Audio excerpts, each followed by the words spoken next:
Hello hello everyone. आज हम class 6 की जियोग्राफी का चैप्टर 5 पढ़ेंगे। Major dominates of earth. Major dominates मतलब जो भी डोमिनेस फील्ड है अर्थ के, उसके बारे में जानेंगे। जैसे ओशंस है, कॉन्टिन्यूस है, ठीक है, एयर्स है, एटमॉस्फेयर, जिन जिन चीज़ों से पृथ्वी मिलकर बनी होती है उनके बारे में हम देखेंगे। As you have the first chapter, the earth is only planet which is has the life। मतलब ये कह रहा है कि जो हमने पहले चैप्टर में रीड किया था अर्थ के बारे में, कि वही केवल एक प्लेनेट है जिस पर लाइफ एग्जिस्ट है। Human being can live here because the life sustaining element of the land, water, air are present of the earth. ये कह रहे हैं कि जो भी लाइफ होती है, जो भी लाइफ को थामे रखती है, क्या कौन कौन सी चीज़ें होती है? लैंड्स, ज़मीन, क्योंकि हमें ज़मीन की ज़रूरत पड़ती है, वाटर, पानी की ज़रूरत पड़ेगी, एयर की, और प्रेजेंट अर्थ। ये तीनों ही चीज़ें किस पर? अर्थ पर है, इसलिए इसी पर ही लाइफ संभव है इस प्लेनेट पर। Surface of the earth is complex zone in the which three main components of environment meet. ये कह रहा है कि जो भी अर्थ का जो सरफेस है, ठीक है, अर्थ का सरफेस बड़ी कॉम्प्लेक्स जोन है जिसमें तीन तरह के कंपोनेंट्स होते हैं जो जहाँ पर एनवायरमेंट मिलते हैं। ओवरलैप, इंटरटेक्ट, और वे आपस में क्या करते हैं? इंटरेक्ट रहते हैं आपस में, क्या एक दूसरे से रिलेटिव है। The solid portion of the earth on the we live is the called a lithosphere. ये कह रहे हैं कि जो भी सॉलिड पार्ट होता है, ठीक है, सबसे सॉलिड पोर्शन होता है, वो क्या होता है? लिथोस्फीयर होता है, जहाँ पर हम रहते हैं, जैसे ज़मीन, ठीक है। The gaseous layer the surrounding of the अर्थ। जो भी गैस है, जो भी अर्थ के सराउंडिंग घूम रही है, सराउंडिंग एग्जिस्ट है, इट इज़ ए एटमोसफेयर। क्या है उसको? क्या बोलेंगे? एटमोसफेयर। क्योंकि सारी गैस है, नाइट्रोजन है, ऑक्सीजन है, आर्गन है, कार्बन डाइऑक्साइड है, ठीक है, ये सारी क्या है? ये सारी और दूसरी तरह की गैसेस भी है। Water covered a very big area of the earth surface. जो वाटर होता है सबसे बड़ा एरिया को क्या है? घेरे घेरे हुए है, किसके? अर्थ के। उसी को क्या बोलेंगे? Hydrosphere. The hydrosphere comprises. Hydrosphere में क्या क्या चीज़ इंक्लूड होगी? Water in all it is form. मतलब पूरी तरह से क्या है? पानी है, और उसकी क्या है कि अलग अलग फॉर्म्स हुई, अलग अलग तरह से वो इंक्लूड है। जैसे आइज़, क्योंकि आइज़ है वो भी एक वाटर का पार्ट होता है। वाटर एंड वाटर वेपोर, और जो जिसको भाप बोलते हैं, बूंदे बोलते हैं, वेपोर, उसको भी, ये भी सारा हाइड्रोस्फीयर में इंक्लूड है। The biosphere is the narrow zone where we find land, water, air together which contain all form the life. जो बायोस्फीयर का मतलब क्या होता है कि छोटा सा जोन है, छोटा सा एरिया है जहाँ पर लैंड, वाटर और एरिया आपस में क्या है? जुड़े हुए हैं, और इसी फॉर्म पर क्या है? हमारी लाइफ है। तो ये बिल्कुल सबसे ज़्यादा क्वेश्चन एग्जाम में पूछा जाता है, व्हाट इज़ बायोस्फीयर। तो बायोस्फीयर होते हैं जब लैंड, वाटर, ठीक है, और एयर हर तीनों एक साथ है तो उसको बायोस्फीयर कहते हैं, ठीक है। अब सबसे पहले पार्ट करेंगे हम इसका, lithosphere. The solid portion of the अर्थ। एक सेकंड में इसको बड़ा कर लेती हूँ थोड़ा सा, ताकि आपको आसानी से समझ आ जाए, ठीक है। अब हम किसके बारे में पढ़ेंगे? Lithosphere. The solid portion of the earth is the called a lithosphere. सबसे जो सॉलिड फॉर्म होगा अर्थ का, उसको क्या बोलेंगे? लिथोस्फीयर।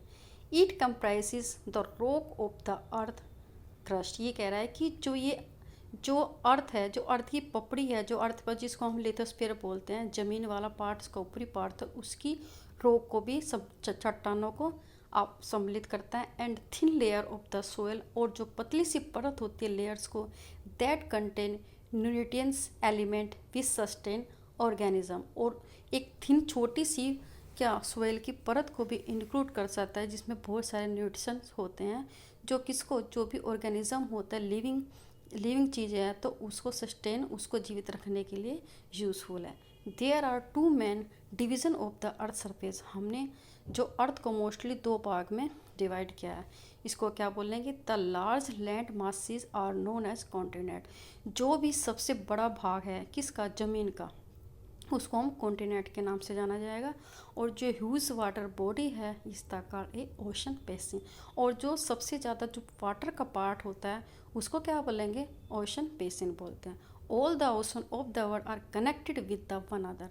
जितने भी ओशंस होते हैं, पैसिफिक ओशन हो गया, ठीक है, अटलांटिका हो गया, तो ये सब क्या है, आपस में जुड़े हुए हैं यहाँ, ठीक है, इंडियन ओशन हो गया। Are all the land masses connected with one other, और एक दूसरे से क्या है, फिर सब कनेक्टेड है, ठीक है। अब हम देख सकते हैं 5.1, देखो, ठीक है, ये 5.1 है।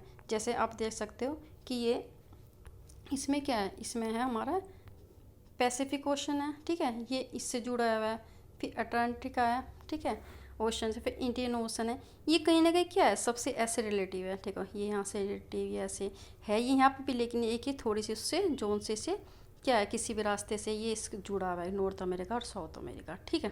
तो ये इंडियन सब क्या है, एक दूसरे से कनेक्टेड है। तो ये यही कहना चाह रहा है, ठीक है। The level of the sea remain the same anywhere. ये कह रहे कि जो लेवल है सी वाटर का वो सब जगह एक जैसा है। Elevation of the land is the major from the level of the sea which is taken as zero. कभी भी ये पूछा जा सकता है कि जो भी एलिवेशन होती है लैंड की वो कैसे मेजर की जाती है।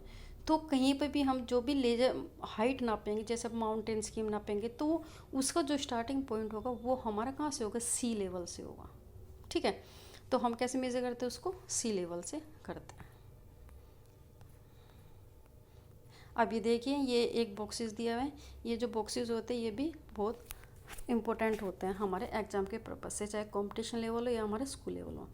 इन the Greek language a lithos mean the stone. ये कह रही है ग्रीक वर्ड का जो लैंग्वेज है लिथोस, वो इसका मतलब क्या, स्टोन, और एटमोस मीन का मतलब वेपोर, और किसका, एटमोस का मतलब है वेपोर या भाप। हुडोर का मतलब होता है वाटर, एंड बायो का मतलब होता है लाइफ, ठीक है। अब ये कह रहा है कि क्या आप इस तरह से और भी वर्डों को बना सकते हो या नहीं, ठीक है। एक ये दिया हुआ है, एडमंड हिलेरी न्यूजीलैंड, जो ये एडमंड जो हिलेरी था न्यूजीलैंड का, a Tenzing Norgay a Sherpa Indian were the first man to climb the highest mountain peak of the Mount Everest on the planet Earth 29 May 1953। ये कह रहा है कि जो ये थे ये दोनों, एडमंड हिलेरी और क्या टेनेजिंग द नोर्गे, ये माउंटेन्स पर जो एवरेस्ट की सबसे बड़ी पीक है तो उस पर चढ़े थे। कब, ये 29 मई 1953। काफ़ी कॉन्फिडेंस वो कंपटीशन में ये पिक होता है क्वेश्चन। जिनको तेबाई जापान की थी, जो सबसे पहली वुमेन थी, वो 16 मई 1975 को गई थी। The first Indian women to climb the highest peak, mountain Everest पर जाने वाली इंडियन वुमेन कौन थी, 23 मई 1984 बच्चैनी पाल। तो ये काफ़ी क्वेश्चन रेज होते हैं, हो जाते हैं एग्जाम में, चाहे को आप स्कूल लेवल में पूछे जा सकते हैं और कंपटीशन लेवल में। तो ये आपको काफ़ी अच्छी तरह से ध्यान रखना है और आपको रीड करना है। The highest mountain peak, mountain Everest, ये कह रहे हैं कि जो सबसे ऊंची जो माउंटेन्स पीक है वो क्या है, Mount Everest 8,848 metres above the sea level से, क्योंकि हमें पता है कि जो भी हम हाइट नापेंगे वो सी लेवल से नापेंगे। The greatest depth 11,022 metres is the recorded a Mariana Trench in the Pacific. Pacific Ocean की सबसे जो गहरी ट्रेंच है तो उसको क्या बोलेंगे, पैसिफिक ओशन में वो कितने हैं, 11,022। Could you imagine the depth of the sea is the must more the highest point. हम दे सकते हैं कि जो डेप्थ है, जो सी की डेप्थ है मैरियाना ट्रेंच है, वो तो इस हाइट से भी काफ़ी ज़्यादा है, क्योंकि ये 8,000 समथिंग है और ये 11,000 समथिंग है, ठीक है। अब आते हैं हम continent. There are the 7 major continent, these are the separated by the large water bodies. ये कह रहे हैं कि 7 जो कॉन्टिनेंट है, सबसे बड़े कॉन्टिनेंट हैं, और वो सब किससे अलग है, सब एक बड़ी वाटर बॉडी से अलग है। द कॉन्टिनेंट्स आर एशिया, सबसे पहले Asia, Europe, Africa, North America, South America, Australia और अंटार्कटिका।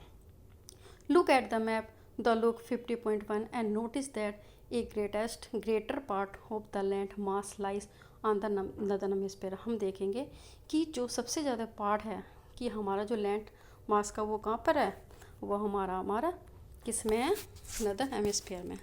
आप ये देखें, देखो ये हमारा क्या है, ये हमारा है नॉर्थ अमेरिका, ये है हमारा साउथ अमेरिका, ठीक है। ये हमारा अफ्रीका है, ये हमारा एशिया है, ये हमारा ऑस्ट्रेलिया है। इससे सबसे बीच में कौन सी रेखा है, ये हमारा इक्वेटर है, हमें पता है 0 डिग्री, ठीक है, 0 डिग्री पे इक्वेटर है, ठीक है। अब आप ये देखिए जो नॉर्थ अमेरिका है, ठीक है, नॉर्थ अमेरिका रॉकी माउंटेन्स, ठीक है, इसकी और अपलाचिन माउंटेन्स, ठीक है, इस पे 2 माउंटेन्स है। यूरोप है, यूरोप और एशिया, यूरोप और एशिया को कौन सी चीज़ माउंटेन से अलग करता है, वो करता है यूराल माउंटेन्स, ठीक है। फिर एक अफ्रीका, अफ्रीका एक ही कॉन्टिनेंट है जिस पर हमारा इक्वेटर, ठीक है, हमारा ट्रॉपिक ऑफ कैप्रिकॉर्न और ट्रॉपिक ऑफ कैंसर क्या है, वो हमारा पास होता है। एशिया, ठीक है, एशिया पे हिमालय है, आपको हिमालय माउंटेन्स है, ठीक है, प्लेटू है, तिब्बत प्लेटू है इस पर एशिया पे। और ऑस्ट्रेलिया, ऑस्ट्रेलिया का इसमें ग्रेट डिवाइडिंग रेंज है, ग्रेट डिवाइडिंग माउंटेन्स है इसमें ऑस्ट्रेलिया में। और साउथ अमेरिका में कौन सा, एंडीज माउंटेन्स, ठीक है। और अमेजोन रिवर, अमेजोन रिवर सबसे, यदि वर्ड में पूछे कि सबसे बड़ी रिवर कौन सी है तो अमेजोन है कि साउथ अमेरिका। और सबसे लंबी रिवर कौन सी है, वो नाइल है जो है अफ्रीका की, ठीक है। अब हम क्या करेंगे, 1 बाय 1 इसको स्टडी करेंगे,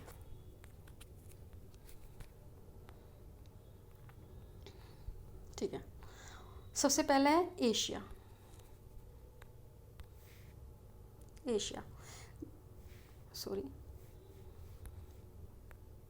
yes, the largest continent, it cover about 1/3 of total and land area of the earth। जो सबसे बड़ा क्या है, सबसे बड़ा लैंड एरिया को कवर्ड कर रहा है, और कितना भाग कवर कर रहा है, वो कर रहा है पूरा 1/3, ठीक है। पूरे टोटल लैंडमार्क का 1/3 सिर्फ एक एशिया का है। The continent lie the eastern hemisphere, वो किस पर है, सबसे आप देखो मैप में कि ईस्टर्न हेमिस्फीयर में ईस्ट की साइड ज़्यादा है, यदि हम अर्थ के अकॉर्डिंग देखें। The Tropic of the Cancer passes through the continent, क्योंकि हमें पता है कि ट्रॉपिक ऑफ कैंसर किससे है, इस कॉन्टिनेंट से पास है। Asia is the separated from the Europe by Ural mountains, ठीक है, वो यूराल माउंटेन्स से सेपरेटेड है। On the west the combined land mass of the Europe of the Asia called है यूरेशिया। तो जो कंबाइंड लैंड मार्क है Europe और एशिया को, उसको बोलते हैं यूरेशिया। ये भी क्वेश्चन सबसे ज़्यादा रेज हो सकता है कि कितना, मतलब पूरे लैंड मार्क का कितना परसेंट एशिया कवर करे, तो 1/3। कौन सी लाइन या कौन सी टॉपिक उस पर पास हो रही है, टॉपिक ऑफ कैंसर, और जो यूराल और यूरोप की जो कंबाइंड क्या है, कंबाइंड लैंड, उसको बोलेंगे यूरेशिया, ठीक है। फिर है यूरोप। अब देखते हैं, अब मैं एक बार आपको दिखा देती हूँ, मैप दिखा देती हूँ, ठीक है। यह है हमारा एशिया,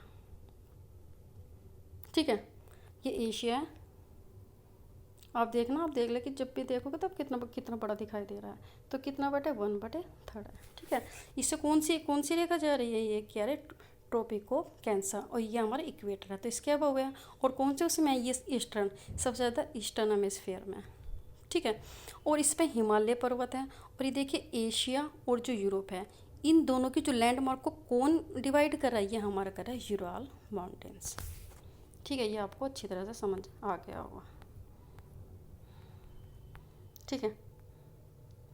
अब चलते हैं Europe is the must smaller than the Asia. ये कह रहा है कि जो हमारा यूरोप है वो बहुत ही छोटा है, किससे, एशिया से। The continent lies the west area, अभी किसके, एशिया का किस में, वेस्ट साइड है। The Arctic Circle passes through it, जो आर्टिक सर्कल है वो किससे, इससे गुजर रहा है।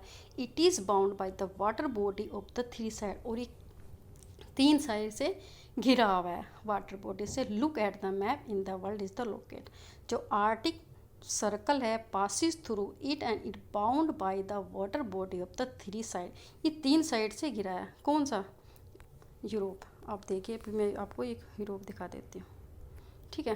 ये यूरोप, ये यूरोप है, ठीक है। यदि हम इसको देखें तो ये क्या है, इससे मतलब एशिया के इससे वेस्ट से है, ठीक है। ये जो आर्टिक ओशन, ये इसके चारों तरफ है, ये इससे घिरा हुआ है। आप देखिए ये सारा क्या है, आर्टिक ओशन है, तीनों साइड से क्या है, इससे घिरा है। ये मेरिडियन सी है, ये से गिरा, तो 3 साइड से क्या है, ये यूरेशिया यूरोप गिरा हुआ है इससे। ठीक है, अफ्रीका, अब आया है अफ्रीका। ठीक है, Africa the second largest continent after the Asia is, क्या है ये Africa. Equator latitude run almost the through the median of the continent, जो इक्वेटर है वो किससे, इसके बीचों बीच से गुजर रही है। The largest part of the Africa lie in northern hemisphere, सबसे ज़्यादा जो पार्ट अफ्रीका किस में, नदर्न हेमिस्फीयर में है। ठीक है, हम इसको देखेंगे। You find that it is only continent through which the Tropic of Cancer, equator and tropic of Capricorn तीनों ही इससे पास हो रहे हैं। तो मैंने आपको बताया कि तीनों ही है जो इससे अफ्रीका से गुजर रहा है। द सहारा डेजर्ट, सबसे बड़ा जो विश्व का देखेंगे सबसे बड़ा डेजर्ट है, और कौन से कॉन्टिनेंट में, अफ्रीका में। The world largest hot desert, वो सबसे गर्म है, ये locate in Africa. The continent is the bound of all the side, और कोल्ड, यदि कोल्ड डेजर्ट करेंगे तो वो किस में, लद्दाख में, इंडिया में। यदि वर्ल्ड का कोल्ड डेजर्ट देखेंगे तो वो हमारे इंडिया में। Look at the word 51 point, you can notice the world longest river Nile. मैंने आपको बताया कि जो अफ्रीका में कौन सी नाइल है, सबसे लंबी नदी नाइल है। और यदि बोट सबसे मतलब ये तो लंबी और सबसे गहरी कहेंगे अमेजोन, किस में है वो, साउथ अमेरिका में। Follow Africa. ठीक है, notice where the equator and tropic of Cancer and tropic Capricorn pass through the map, ये किससे, और तीनों से गुजर रही है। North America the third largest continent of the world, ये तीसरा है continent. It is link South America by the very narrow strip of the land called isthmus of the Panama. ये कह रहा है कि जो नॉर्थ अमेरिका और साउथ अमेरिका को क्या करता है, एक छोटी सी नैरो स्ट्रिप लाइन से अलग करता है, उसको इस्मस पनामा कहते हैं। The continent lie completely in northern and the western hemisphere, कहाँ पे, नदर्न और वेस्टर्न हेमिस्फीयर में। 3 ओशन सराउंडेड आर कॉन्टिनेंट, 3 तरह के जो है नॉर्थ अमेरिका से घिरे हुए हैं। कौन सा आप क्या बता सकते हैं। अब हम क्या करते हैं, इसके मैप की साइड को जाते हैं। ठीक है, ये देखिए आप, ये इसको बोलेंगे इस्मस ऑफ पनामा। ये किससे है, नॉर्थ अमेरिका साउथ अमेरिका को कर रहा है। अब हम किस पे हैं। ठीक है, अब ये तीन सागर से, एक पैसिफिक से, एक किसके, अंटार्कटिका से, अंटार्कटिक ओशन से, और एक है आर्टिक ओशन से। तो नॉर्थ अमेरिका 1, 2 और 3 ओशन से घिरा हुआ है। तो ये यही कह रहा है। ठीक है, हमने 3 नाम बता दिए। आप ये एक तरह से जाइए, आप ये देख सकते हैं स्ट्रेट, ये इस्मस, देखो हमने वहाँ पे देख लिया इस्मस, इससे क्या, इस्मस ऑफ पनामा इन दोनों को अलग करता है। इस्मस से narrow strip the land joining the 2 landmarks, मतलब ये कह रहा है कि इस्मस एक छोटी सी पतली सी रेखा है जो किसको कर रही है, 2 लैंडमार्क को। ठीक है, 2 लैंडमार्क को ज्वाइन कर रही है। ठीक है, name of the state between the Indian and Sri Lanka. अब ये कह रहे हैं कि जो इंडिया और जो श्रीलंका को अलग करती है उसकी स्टेट को क्या कहें। तो श्रीलंका और इंडिया को जो भी स्टेट क्या करेगी, वो अलग करेगी, तो उसको बोलेंगे पाक स्टेट। ठीक है,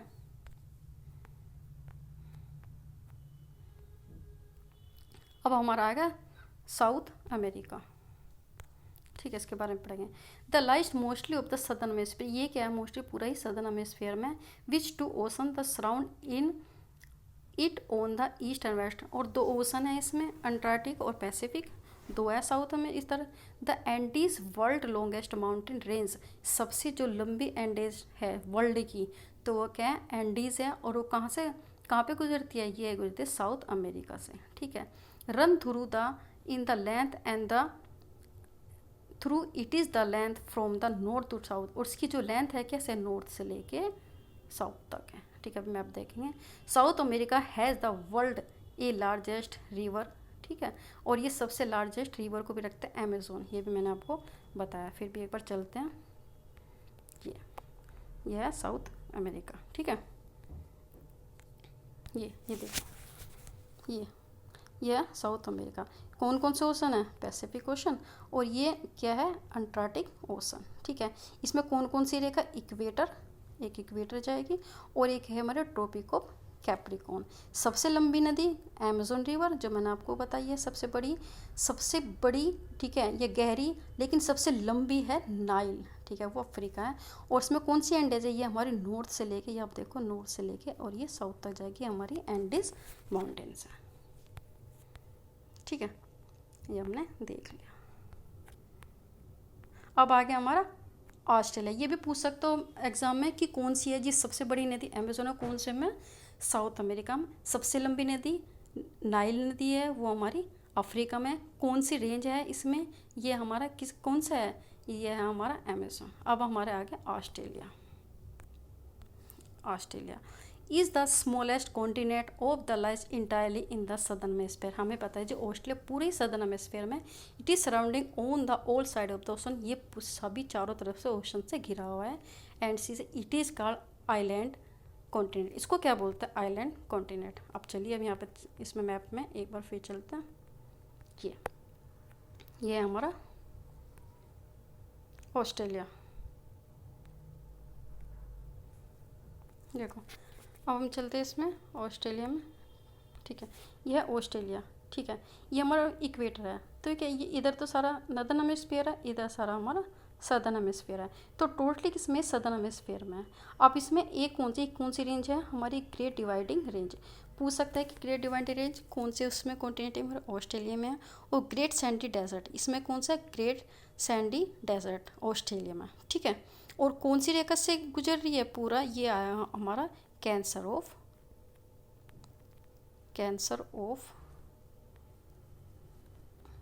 कैप्रिकॉर्न। ठीक है, आप पूछ सकते हैं।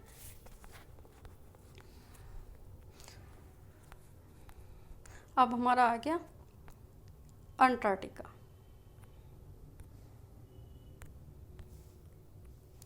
Completely is the southern hemisphere, ये पूरा सदर्न हेमिस्फीयर में। It is a huge continent, को सबसे बहुत ही बड़ा कॉन्टिनेंट है। The South Pole lies almost at the centre of continent. जो साउथ पोल है वो हमारा क्या है, इसके पूरे किसमें है, बीचों बीच है। It is the located in the South Pole region, और एक पूरा कहाँ पे लोकेटेड, साउथ पोल रीजन में। It is a permanently covered with the thick ice of the sheet. ये जो अंटार्कटिका है वो पूरा ही किससे कवर्ड है, वो हमारे आइस शीट से, बर्फ़ की शीट से ढका हुआ है। They are no permanently human settlement. यहाँ पे क्या है, कोई भी ह्यूमन सेटलमेंट नहीं है, क्योंकि वहाँ पे कंडीशन ऐसी नहीं है। Many countries have the research station of Antarctica, क्योंकि बहुत सारी कंट्री के यहाँ पे क्या रिसर्च स्टेशन में लोग बाग आते हैं और यहाँ पे रिसर्च करते हैं। Indian also the research station है, और इंडिया का भी यहाँ पे क्या है, रिसर्च स्टेशन है। There are the name the Maitri और दक्षिणी गंगोत्री। ये बोल सकते हैं कि जो इंडिया के रिसर्च सेंटर स्टेशन कहाँ है, कौन कौन से, मैथरिक और दक्षिणी गंगोत्री। कौन से कॉन्टिनेंट पे, वो हमारी अंटार्कटिका में। अब हम एक बार और चलते हैं इसके। ठीक है, अब ये देखते हैं। ठीक है, ये देखिए अंटार्कटिका, ये पूरा है किसमें, सदर्न हेमिस्फीयर में। ठीक है, साउथ पोल में, और ये पूरा किससे, इससे घिरा हुआ है। ठीक है, ये हमारा अंटार्कटिका, सॉरी। अब हमारा आ गया हाइड्रोस्फीयर। हाइड्रोस्फीयर क्या होता है कि जहाँ पे पानी है, जो हमने भी पढ़ा था कि पानी। ठीक है, hydrosphere. The earth is the called blue planet. हमें पता है जो अर्थ है, अर्थ को क्या बोलते हैं, ब्लू प्लैनेट, ये नीला ग्रह है। More than 71% of the earth covered the water, क्योंकि हमें पता है कि 71% अर्थ किससे कवर्ड है, वाटर से, एंड 29% ऑफ द लैंड से है। Hydrosphere consist of the water in the all form. जो हाइड्रोस्फीयर पूरी तरह से क्या है, वाटर में कंसिस्ट है, वाटर। ठीक है, ये as the running water in the ocean, river and the lake. और इसका जो सारा पानी है किस किस चीज़ में है, ओशन में, रिवर में और लेक्स में है। आइज इन ग्लेशियर, जो ग्लेशियर में आइज है वो भी हमारा क्या है, वाटर का पार्ट है। अंडरग्राउंड वाटर, जो अंडरग्राउंड वाटर है वो है वाटर वेपोर एटमॉस्फेयर। जो भी भाप है हमारे एटमॉस्फेयर में, वो भी हमारा वाटर का पार्ट है। ऑल कंप्राइज द हाइड्रोस्फीयर, सभी इसमें क्या है, शामिल है। More than 97% of the earth water is the found in the ocean. हम सबसे ज़्यादा जो 97 जो वाटर है वो कहाँ पे, हमारे ओशंस में। The too salty for the human use, और वो क्या है, पूरी तरह से क्या है, साल्टी वाटर है जो ह्यूमन यूज़ के लिए नहीं है। ठीक है, मृत सागर है जो सबसे क्या है, हमारा साल्टी महासागर है। A large portion of the rest of the water in the form of ice sheet, और जो बाकी का जो पानी हमारे आइस शीट्स में, ग्लेशियर में, under the ground of the very small percentage available for the fresh water, और जो कहते हैं कि जो बहुत ही कम मात्रा में ही हमारा क्या है, फ्रेश वाटर है जो ह्यूमन लाइफ के लिए क्या है, यूजफुल है। ठीक है, आप देखिए ये एक फिगर दी हुई है, ये इसमें ये पूरा अर्थ है, इसमें 97% ओशंस है और फ्रेश वाटर सिर्फ 25% है जो ह्यूमन लाइफ के लिए अच्छा है।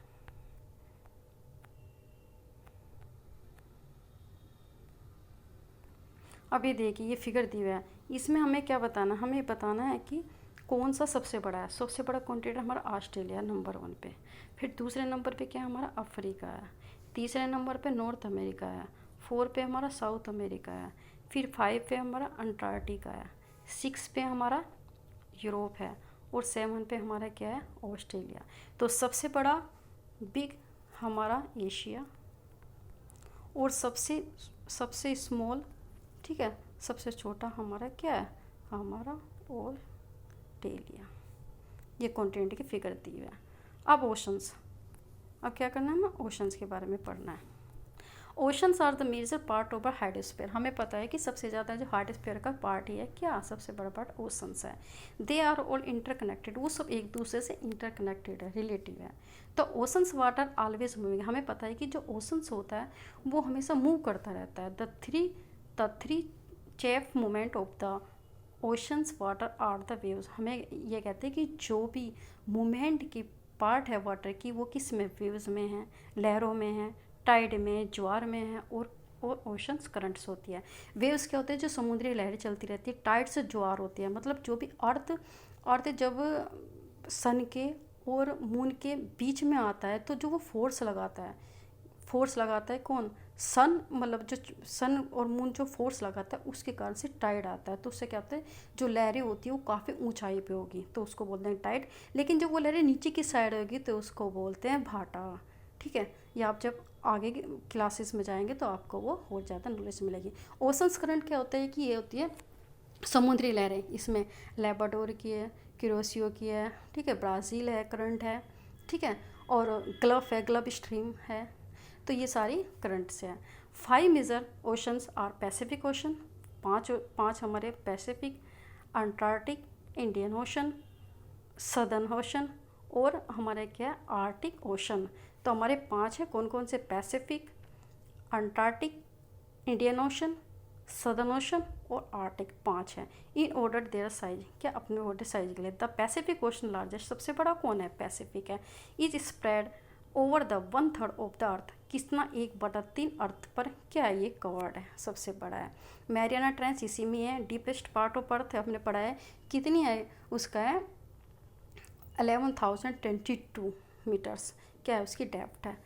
किस में है वो, पैसिफिक ओशन में। The Pacific ocean is the almost circle in the shape, जो पैसिफिक ओशन है मोस्टली के सर्कल शेप में। Asia, Australia, north, south America surrounded, ये सारे इसके क्या है, सराउंडेड है।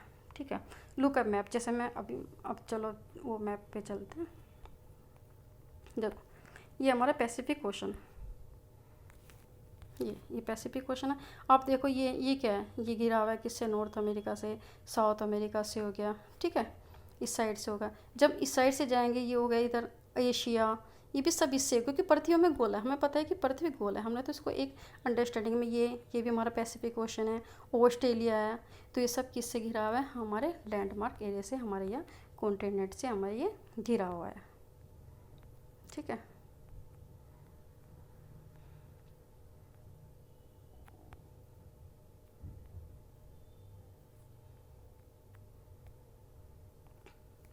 अंटार्कटिक ओशन, अब अब दूसरा है सबसे पहला तो पैसिफिक और दूसरा में Antarctic ocean, the second largest ocean of the world का, और एक किस शेप में, एस में। पूछ सकते हैं कि कौन सा एस ओशन है जो एस शेप में है, तो हमारा अंटार्कटिक ओशन है। It is A Frank by the north and the south America on the A west side. तो ये क्या है, इससे ये क्या है कि नॉर्थ और साउथ अमेरिका से घिरा हुआ है, उसकी वेस्टर्न साइड से। द यूरोप एंड अफ्रीका और द ईस्टर्न साइड वो ईस्ट साइड है। The coastal line of the Antarctica is the highly indented, जो कोस्टल लाइन है अंटार्कटिका वो बहुत ही ज़्यादा जिग जैग फॉर्म में, डेट्रीपोडी फॉर्म में। It is irregular indented coastal area provide the ideal location for the natural harbours and the port. ये जो है इसकी जिग जैग हो मतलब इरेगुलर है, तो इसी के कारण से ये क्या प्रोवाइड करते हैं, एक आइडियल लोकेशन प्रोवाइड करते हैं किसके लिए, हमारे हार्बर्स, बंदरगाह, हार्बर्स पोर्ट के लिए, जो बंदरगाह के लिए, मतलब जो भी हमारा एक्सपोर्ट होता है, इम्पोर्ट होता है समुद्री से होगा। तो ये जो है अंटार्कटिका, इसमें क्या है, ये चीज़ें अवेलेबल है इसकी रेगुलर इंटेंडेड फॉर्म के according. From the point of the commerce it is A busiest ocean. ये पूछ सकते हैं कि बिजिएस्ट ओशन कौन सा है, वो हमारा अंटार्कटिका किस शेप में, एस शेप में है। और हार्बोर्ड और पोर्ट की जो आइडियल कंडीशन है वो कौन सी हमारे अंटार्कटिका ओशन में है। और सबसे कौन से सेकंड है, वो सेकंड लार्जेस्ट हमारा ओशन है।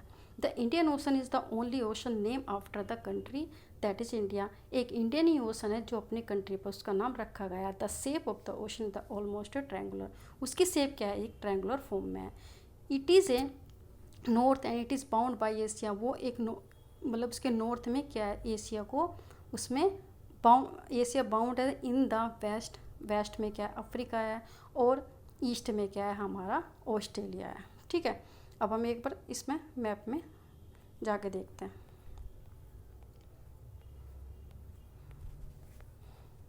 ये देखो, ये हमारा इंडियन ओशन, ये हमारा इंडियन ओशन है, ये ऑस्ट्रेलिया, इस साइड से ऑस्ट्रेलिया हमारा, ईस्ट से ऑस्ट्रेलिया, नॉर्थ से हमारा इंडिया हो गया, और यदि वेस्ट से देखें तो ये अफ्रीका होगा। ठीक है, अफ्रीका, अब एक देखा था हम अंटार्कटिका, अंटार्कटिका यदि हम ईस्ट से देखें तो अफ्रीका है, यदि हम साउथ से देखें तो साउथ अमेरिका है, नॉर्थ से देखें तो क्या है, ये हमारा है इस ओर से साउथ अमेरिका, और ये हमारा नॉर्थ अमेरिका, और इस साइड देखेंगे तो हमारा यूरोप है। तो ये हमें इसकी पोजीशन हमें पता चल गई। ठीक है, the Antarctic Ocean located with in the Arctic Circle and the surrounding in North Pole. ये कह रहा है कि जो आर्टिक ओशन है वो पूरा किससे, नॉर्थ पोल पर सराउंडेड है। It is the connected with the Pacific Ocean by the narrow strength of the shallow water by a Bering Strait. और जो ये आर्टिक ओशन है वो नॉर्थ पोल में है, और पैसिफिक ओशन की एक पतली सी स्ट्रेंथ से, परत से, लाइन से जुड़ा होता है, और जहाँ पर पानी भी बहुत ही कम है उसको क्या बोलते हैं, बेरिंग स्ट्रेट। तो ये बोल सकते हैं जो आर्टिक ओशन है वो पैसिफिक जो ओशन से किस तरह से अलग है, किस चीज़ से वो क्या है, अलग है। तो ये किससे, बेरिंग स्ट्रेट से। It's bound by a northern coast and the North American South America. और किससे बंधा हुआ है ये पूरे कोस्ट एरिया से, नॉर्थ अमेरिका और यूरेशिया से। अब आ गया हमारा एटमॉस्फेयर। अब हमने ओशन के बारे में देख लिया, और atmosphere, the earth surrounded by the layers of the gas the called the atmosphere. जो भी अर्थ वो चारों तरफ से क्या है, गैसों से घिरी है, उसे ही एटमॉस्फेयर कहते हैं। This thin blanket of the air in the integral and imported aspect of the planet. जो भी एक पतला सा जो ब्लैंकेट है या परत है, तो ये क्या सबसे इम्पोर्टेंट है हमारे प्लैनेट्स के लिए। यदि हमारे अर्थ पे प्लैनेट नहीं है तो ना तो ह्यूमन बींग या कोई भी ऑर्गेनिज्म क्या है, ऑर्गेनिज्म चीज़ें क्या होकर वो सर्वाइव नहीं कर सकती, कि एयर बहुत जरूरी है। प्लांट है तो उसको कार्बन डाइऑक्साइड की भी ज़रूरत पड़ेगी, नाइट्रोजन की ज़रूरत पड़ेगी, और ह्यूमन बींग को ऑक्सीजन की, तो सभी के लिए एटमॉस्फेयर की हमें ज़रूरत है, गैसेज की ज़रूरत होगी। It is provides us with the air with the breath and protect us from the harmful effect of the sunrays. और जो ये क्या प्रोवाइड करता है, एक एयर जिससे हम सांस ले सकते हैं, ठीक है, ये हमें प्रोटेक्ट कर सकता है हार्मफुल इफेक्ट सनरेज से बहुत ही हार्मफुल क्या रेज आती है, इसलिए जो ब्लैंकेट है एटमॉस्फेयर का वो उसको रोक कर रखता है। The atmosphere extending up to the height of the 1600 kilometre. जो ये एटमॉस्फेयर है कितने हाइट तक गिरा हुआ है, 1600 kilometre. The atmosphere is the divided into 5 layers basis और कंपोजिशन।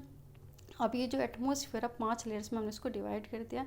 कंपोजिशन जिन जिन से तत्वों से बना है, टेम्परेचर उसका ताप, एंड अदर प्रॉपर्टीज़ और जो उसकी अलग तरह की उसके कैरेक्टरिस्टिक्स है। These layers starting from the earth surface are called the a troposphere. जो भी लेयर्स होगी वो हमारी अर्थ से रिलेटेड होगी वो ट्रोपोस्फियर होगी। The stratosphere and the mesosphere and thermosphere and exosphere, ये क्या होंगे सारे अब हम इसको देखेंगे इसमें। अब ये देखिए ये है, देखो ये ट्रोपोस्फियर हो गया, ठीक है, जहाँ पे हम रहते हैं, पानी है वहाँ पे है। फिर जो भी इस ट्रोपोस्फियर पे ये क्या होगा कि हमारे एरोप्लेन क्या आते हैं हमारे, फ्लाइंग करता है इसी पे ही। फिर आगे जो आगे लेयर्स है कि स्ट्रेटोस्फियर होगी, जो भी हमारी से रिलेटिव्स होती है, जो भी हमारे ओजोन परत होती है, जो भी चीज़ें होगी, तो ये क्या होगी हमारे स्ट्रेटोस्फियर हो गए। मेसोस्फियर जो भी हमारे रॉकेट्स हो गए, जो भी हमारे सैटेलाइट्स हो गए, वहाँ मेसोस्फियर पर होगी। अब ये देखो थर्मोस्फियर, ये सैटेलाइट्स वगैरह हैं, ठीक है। और एक्सोस्फियर, कितनी लेयर्स होगी इसकी, troposphere, stratosphere, mesosphere, thermosphere, exosphere. जो सबसे इम्पोर्टेंट चीज़ है जहाँ पर लिविंग चीज़ें हैं या जहाँ पे हमारा एनवायरनमेंट बनता है, जहाँ पर सारी चीज़ें बनती हैं, ठीक है, वो हमारा है ट्रोपोस्फियर, ठीक है। यह the atmosphere is the compose the mainly nitrogen oxygen. हमें पता है कि जो मोस्टली जो एटमोसफेयर बना होता है वो हमारे किससे बना होता है, हमारे नाइट्रोजन से, ऑक्सीजन से, which make up the 99% clean, क्योंकि वो पूरी तरह से 99% मतलब क्या है कि एक क्लीन एयर और ड्राई एयर को बनाता है। नाइट्रोजन 78% और हमारी ऑक्सीजन है 21%। ये बता सकते कि जो भी हमारे एटमॉस्फेयर में नाइट्रोजन की कितनी क्वांटिटी है, तो हमारा 78% है, ऑक्सीजन की 21 है। And other gases like carbon dioxide, argons the other comprises 1% by volume. बाकी की सारी गैसेज से 1% है। Oxygen is the breath of the life, मतलब ऑक्सीजन क्या है हमारी सांस लेने के लिए, लाइफ के लिए ज़रूरी है। Water, nitrogen help in the growing the living organism. और जो नाइट्रोजन होती है वो किसको, किसी लिविंग ऑर्गेनिज्म को क्या ग्रोथ करने के लिए जरूरी होगी। Carbon dioxide through present in the minute amount, जो कार्बन डाइऑक्साइड है वैसे जो प्रेजेंट होता है काफ़ी एक मिनिमम अमाउंट में है present. It is important, it is absorb heat irradiated by the earth.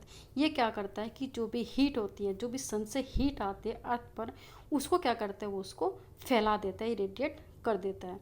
There by keeping the planet warm, और इसी के द्वारा कार्बन डाइऑक्साइड के द्वारा जो हमारा प्लैनेट है वार्म रहता है। It is also essential for the growth of plant, और ये हमारी प्लांट की ग्रोथ के लिए भी ज़रूरी है, क्योंकि कार्बन डाइऑक्साइड क्या होगा, जो भी फोटोसिंथेसिस होते हैं प्लांट्स होते हैं वो कार्बन डाइऑक्साइड की सहायता से ही फोटोसिंथेसिस अपना खाना को बनाते हैं। The density of the atmosphere A various with the height. जो डेंसिटी होती है, दबाव होता है, वो क्या होते हैं, हाइट के अकॉर्डिंग अलग अलग होता है। अब ये जो हमने देखा था ये इंटेंडेड, ठीक है, ये आप देखिए ये है ये, ठीक है, अंटार्कटिका जो ओशन है ये है ना एस शेप में, तो ये जो आप इंटेंडेड कोस्ट है, ये देखो ये टेढ़ी मेढ़ी है, ठीक है, ये ब्लैक फास्ट है इसकी, और एक डबलिंग की इसके शहर है, ठीक है, वहाँ पर सी लेवल पर है।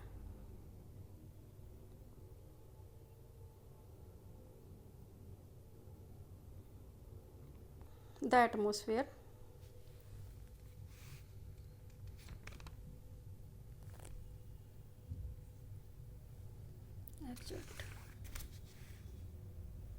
एक चट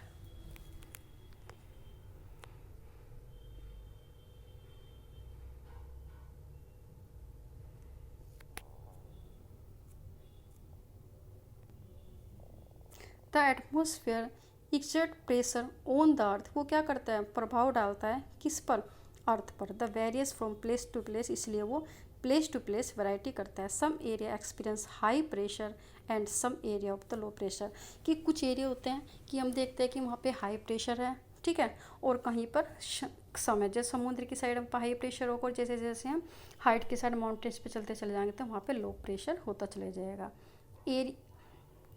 एयर प्रेशर और टू द, और जो हमारी एयर होती है वो कैसे मूव करती है, ये सबसे मेन क्वेश्चन होता है कि जो हमारी एयर होती है मूव करती है कैसे, high pressure to low pressure moving air is the round the wind. इसको क्या बोलते हैं, जो भी एयर ये मूव करते हैं उसको वाइंड्स बोलते हैं। मतलब ये कहते हैं कि एयर कैसे फ्लो करती है, तो ये हमारा high pressure to low pressure में करती है। अब हमारा आएगा biosphere, the dominate of life. हमें पता है कि जो सबसे महत्वपूर्ण लाइफ के लिए वो हमारा बायोस्फीयर है। The biosphere is the narrow zone of the connect between the land water and area. जो भी हमारा बायोस्फीयर है आपस में कनेक्टेड है लैंड वाटर और एरिया से। ये भी क्वेश्चन रेस कर सकती है बायोस्फीयर में क्या चीज़ें होती है जो ये तीनों इंटरकनेक्ट होती है, land water and area. It is about zone of the life that is a unique of this planet. इसीलिए जो हमारी अर्थ है यूनिक प्लानट है, क्योंकि इस पर तीनों ही चीज़ अवेलेबल हैं, लैंड भी, एयर भी और वाटर भी, जो ह्यूमन लाइफ के लिए क्या है, यूज़फुल है, एग्जिस्ट करती है। There are several species of the organism that vary in the size from the microbes and bacteria and to human mammals। ये कह रहा है कि जितना भी हमारे ह्यूमन की स्पीस हो जाती हो सकती है किसी भी साइज़ में, छोटे से छोटे बड़े से बड़े हो, सभी के लिए हमें इस चीज़ की ज़रूरत होती है। हुज मैमल्स का मतलब होता है जो बच्चे देते हैं, ह्यूमन भी मैमल्स होते हैं। All living organism including human are linked to each other and the biosphere survival. और सारे ह्यूमन बींग से लेकर छोटे से बड़े तक सभी एक दूसरे से क्या है, इंटरकनेक्टेड, लिंक्ड है, ताकि ये हम इस बायोस्फीयर पर सर्वाइवल कर सके। The organism in the biosphere may be broadly be divided into plant kingdom and the animal kingdom. और जो ये भी बायोस्फीयर है 2 भाग में हमने इसको डिवाइड कर दिया, प्लांट किंगडम और animal kingdom. The 3 domain of the earth interact with each other and affect each other of it is the some way of the earth। हमें पता जो 3 डोमिनेट है, लैंड, वाटर और एयर, वे तीनों ही एक दूसरे से कनेक्टेड होता है। यदि एक में भी किसी चीज़ में दिक्कत होगी तो सब पूरा ही जो उसका चक्र है, जो भी सर्कल है, वो क्या हो जाएगा, डिस्प्लेस हो जाएगा। For example cutting of the forest for फुलिंग our the need of the wood. यदि हमने जंगल काट रहे हैं हम किसके लिए, अपनी वुड की आवश्यकता के लिए। क्लीनिंग कर रहे हैं लैंड फॉर एग्रीकल्चर में lead to fast removal the soil from the slopes. और या हम एग्रीकल्चर के लिए क्या कर रहे हैं, सोयल को वहाँ से क्या कर रहे हैं, लैंड को साफ कर रहे हैं, तो वो क्या होगा, सोयल धीरे धीरे कम हो जाएगी अपनी स्लोप से। सिमिलरली द अर्थ सरफेस में भी changing due to natural climates like earthquake. और धीरे धीरे क्या हो जाएगा, जो अर्थ का जो सरफेस चेंजेस हो जाएगा और हमारे क्या आना शुरू हो जाएंगे, नेचुरल आप बताएं आने शुरू हो जाएगी, जैसे earthquake. There could be the submergence of the land. और कभी और क्या हो जाएगा कि जो लैंड होगा सबमरीन्स होगा, वाटर में क्या हो जाएगा, ओवरफ्लो हो जाएगा या उसमें डूब जाएगा। As happened in the case of tsunami recently, जो अभी सुनामी रिसेंटली आया, ठीक है। Part of the Andaman Nicobar island are the submerge with the water. और क्या होगा कि वो जो इंदिरा गांधी पॉइंट, क्या इंदिरा गांधी पॉइंट था जो वो सबमर्ज होगा वाटर में। Discharge of the wastage material into the lake and the river make the water unsuitable for human life. It is also damage other form of the life. ये कह रहे हैं कि जो भी डिस्चार्ज होते हैं, वेस्टेज मटेरियल होते हैं, लेक में हम डालते हैं, फैक्ट्री का वो डाल देता है, तो उससे क्या होगा, वाटर पोल्यूटेड हो जाएगा और ह्यूमन लाइफ के लिए क्या होगा, बहुत ही डैमेज हो जाएगा। Emission from industries, thermal power plant and the vehicles polluted air, carbon dioxide is the important concentrate of. ये कह रहे हैं कि जो भी इंडस्ट्रीज से धुआं निकलेगा या थर्मल पावर से निकलेगा वो भी क्या होगा, पोल्यूट करेगा, दूषित करेगा किसको, एयर को। इसलिए कहते हैं, जैसे सपोज करो कि जो पंजाब में आपने बहुत देखा है कि जब गेहूँ की कटिंग होती है तो क्या करते हैं, वो मतलब जो घास होती है उसको जलाते हैं, तो उससे क्या होता है, एयर पोल्यूटेड होता है, इसलिए उस पर भी बैन लगाया गया था। कार्बन डाइऑक्साइड वैसे तो इम्पोर्टेंट होती है किसकी, एयर की सबसे कॉन्स्टिट्यूट सबसे महत्वपूर्ण पार्ट है, but increasing in the amount of CO2 lead to increase in global temperature. लेकिन यदि इस कार्बन डाइऑक्साइड का ज़्यादा बढ़ जाएगी तो क्या है, ग्लोबल टेम्परेचर बढ़ जाएगा। This is the thermal of the global warming, उससे ग्लोबल वार्मिंग हो जाएगा। This is that need of to limit the use of the sources of the earth and maintains the balance of the natural between the domain of the lithosphere। इसलिए हमें क्या करना पड़ेगा, सभी resource को limited में यूज़ करना पड़ेगा और सब में बैलेंस बनाना पड़ेगा, किस में, लैंड में, वाटर में और अर्थ में, ठीक है। किसी में लिथोस्फीयर लैंड वाला पार्ट, एटमॉस्फेयर एयर वाला पार्ट और हाइड्रोस्फीयर हमारा वाटर पार्ट, इन सब में बैलेंस बना के रखना पड़ेगा ताकि हमें जो आने वाली जनरेशन है उसे किसी चीज़ की दिक्कत ना हो, अच्छी तरह से सर्वाइव कर सकें। अब ये चैप्टर कंप्लीट हो गया। Thank you for watching.